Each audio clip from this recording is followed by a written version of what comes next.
Bonjour à toutes, bonjour à tous.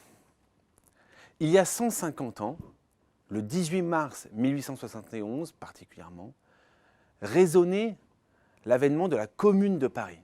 Une insurrection populaire qui, vous le savez tous et toutes, occupe une place déterminante dans notre mémoire nationale. Durant plus de 2 mois, des femmes et des hommes essayèrent de changer la vie, pour reprendre les mots du poète Arthur Rimbaud.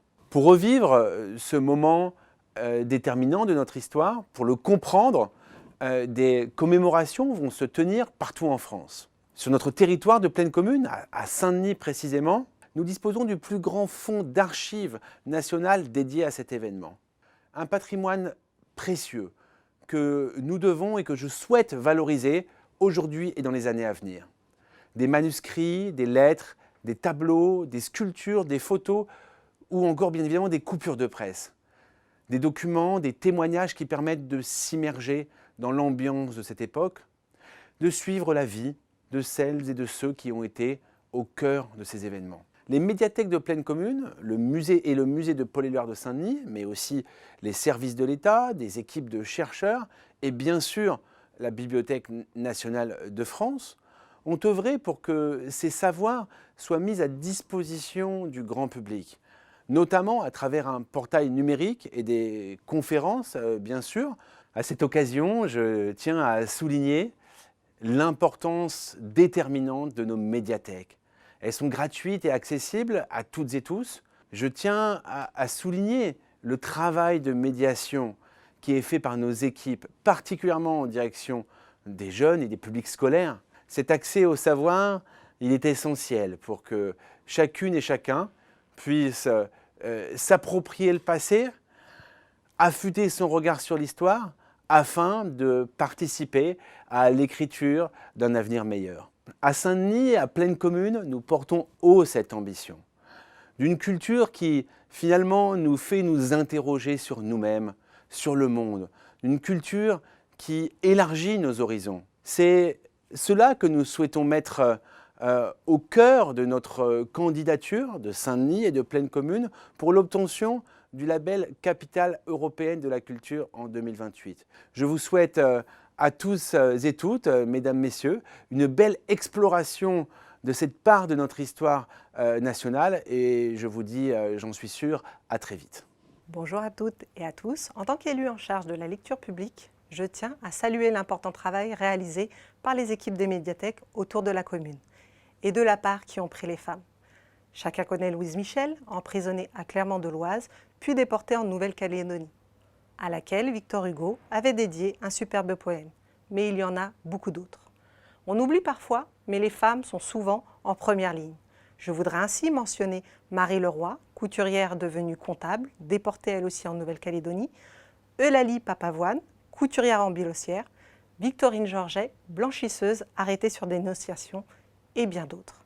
D'ailleurs, leur présence demeure dans nos villes. Par exemple, Louise Michel, c'est le nom d'une crèche à Pierrefitte, d'une école maternelle à Aubervilliers, d'une école élémentaire à La Courneuve. Mais les femmes de la commune ont été assurément moins honorées que certains combattants masculins comme Eugène Varlin ou Jean-Baptiste Clément.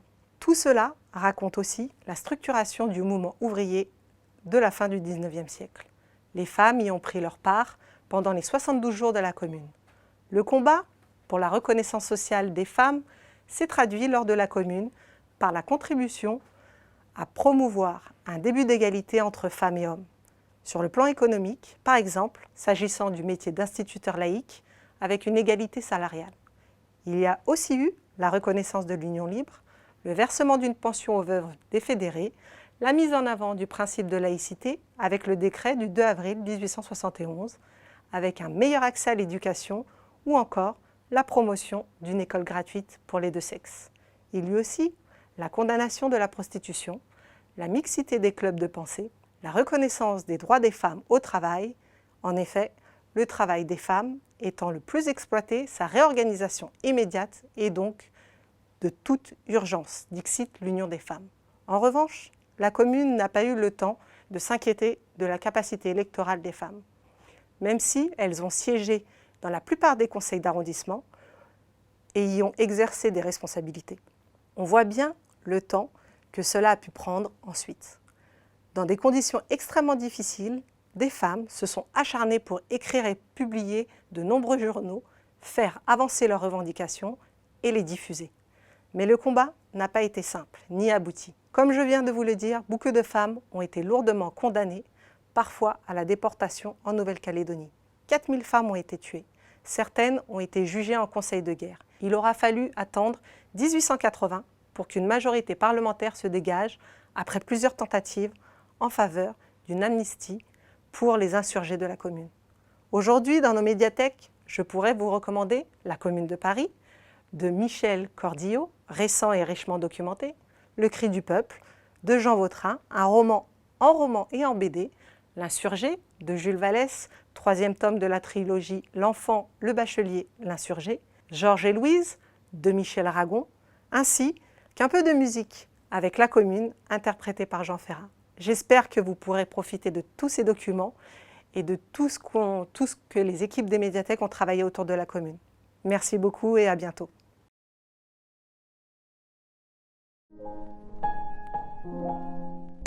Le réseau des médiathèques de Plaine Commune possède une collection de plus de 110 000 documents patrimoniaux du XIIIe siècle à nos jours. Où sont-ils conservés ? À la médiathèque du centre-ville de Saint-Denis. Mais ce n'est pas tout. On peut maintenant les consulter en ligne et gratuitement. On vous explique. Cette année, à l'occasion des 150 ans de la Commune de Paris, le réseau des médiathèques a souhaité rendre accessible son fonds Commune de Paris. De cette volonté est née la plateforme numérique Commun Patrimoine, créée en partenariat avec la BNF et le musée d'art et d'histoire Paul-Éluard de Saint-Denis. Mais que retrouve-t-on concrètement sur la plateforme Commun Patrimoine ? Commun Patrimoine, c'est une partie des collections de la Bibliothèque patrimoniale de Saint-Denis classées par grand thème. On retrouve dans Histoire du livre des ouvrages du fonds ancien, issus des saisies révolutionnaires à partir des années 1790 dans les couvents du nord de Paris. Images de Plaine Commune présente le fonds local et régional, des manuscrits et imprimés sur l'histoire des villes de notre territoire. Intéressé par l'histoire du mouvement ouvrier, des partis socialistes et communistes, du nationalisme et du fascisme, ça se trouve dans Histoire politique et sociale. Manuscrits, presse, tracts, affiches, le Fonds Commune de Paris, c'est l'un des plus importants sur les événements de 1871 en dehors de Paris. Avec Ville-Monde, c'est toute la contribution des villes de notre territoire à l'histoire nationale et internationale qu'on pourra découvrir. Les guerres, l'empire colonial, les livres de voyage ou encore les livres en langues étrangères. Oui, Commun Patrimoine, c'est tout ça, mais pas seulement. C'est aussi un site régulièrement mis à jour avec des curiosités issues des collections, manuscrits, dédicaces, œuvres précieuses, mais aussi des coups de projecteur proposés par les bibliothécaires. Pas de temps à perdre, retrouvez-nous sur www.communpatrimoine.fr.